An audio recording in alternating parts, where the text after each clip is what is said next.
Hey there, here to present the additive modeling final project. Same thing as my other advanced SolidWorks project. Unfortunately, I'm on my MacBook, so I won't be able to get into the part files, show off the final assembly for my scissor jack that I designed. Um, the reference model is this right here, the big red scissor jack. So felt pretty good about the overall design. Oops, where did it go? Yeah, I felt really good about the this sheet metal base, sheet metal bracket that we did. It's not a one for one. I still enjoyed the process of trying to design and figure out how to fold these flaps and flanges and whatnot. And the inner arms design, they're not necessarily a one for one match as well, but still did a pretty good job of getting them matched up. The threaded bolt and screw, I had a bigger issue with, and like this housing, again, my mating is always a big issue. So getting it all lined up, it started breaking, and I had to kind of walk away at a certain point because I was getting really frustrated that this one was lining up, this one wasn't lining up, this was lining up, this wasn't, yada yada. So that was a big challenge through the project, was just getting things mating correctly.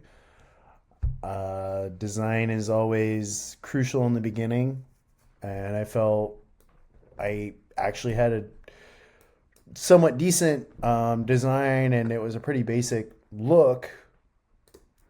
Again, I could get some of these dimensions in pretty closely, but the overall how it matches up, how it wants to fit together, doesn't really want to match in SolidWorks. So that was my challenge. As always, I ran the load analysis. This is my pivot points, or excuse me, my fixed points right here, and trying to optimize to remove at least 30% mass. This is what it decided to remove on the inside. I tried to keep the actual outer arm, those as must keep points, this top and side bracket. So this is what it kind of chewed away with, which I was a pretty decent, just eating away some of the metal there. Um, yeah, so that's the design and running the model analysis and all of that. I have really no issues with. My planes, the 3D modeling, that stuff, it's that's not the challenge, it's the mating. I just over and over struggle with things lining up correctly, and even if everything is measured and known beforehand, it still ends up being a struggle.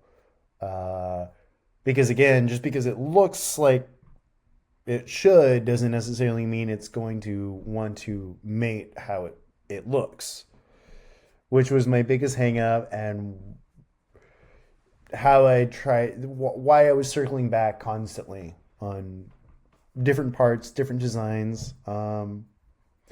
So, I mean, it's, again, not the quality that I want to put up, but with how much I was struggling in just designing basic parts and like the housing, the pins, the brackets. I mean, it's easy to line stuff up, and that stuff wasn't the pins and those that really wasn't too bad.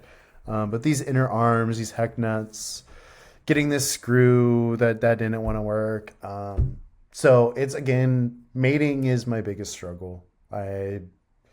Everything else I feel like I have no issues with, but it's beating my head against the wall of trying to figure out mating and how to get it to work correctly.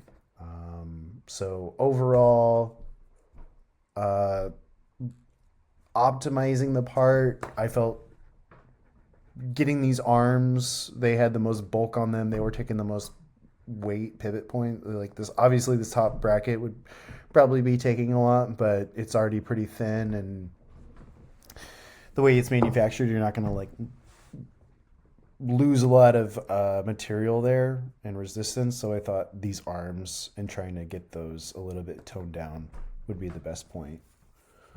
Um, so overall, it was a fun project to think about, and I really enjoyed designing a lot of the different aspects of this base. Like I said, the sheet metal aspect of this, the inner arms, getting it to all fit together.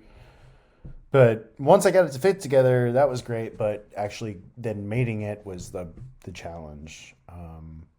So if I had more time, that's always what I would, just more time spending on mating. I can't tell you why that I struggle with it, but it's something that I struggle with, and it just does not seem to want to match up. No matter how many different mates I add on to it, no matter how many different ways I look at it, it just doesn't ever quite match up how I think it's going to. And I think that's a big frustration. So, and I've watched videos. I've had people explain it. I've tried, and again, I feel like it comes down to just design of how it looks, how it begins in the beginning, to match it up so that when you match part A to part B, there is no second guessing. It's literally just a 1-to-1, and it just fits almost completely. And that feels really great. I've gotten there a bit, but there's still parts that you think like, oh, this is going to be a 1-to-1, and it's not. And so you have to rethink about it. Got to go back to square one and draw it up again. So that was my biggest frustration as with the other project. So it's this like two-headed beginning and end of making sure my design is good at the beginning, making sure it's assembled right at the end. That's the struggle. It's the in-between of the actual how to make the parts and getting it all together. I really don't. That's the fun part to me, and that's the part that I enjoyed. I could kind of unwind almost just making parts.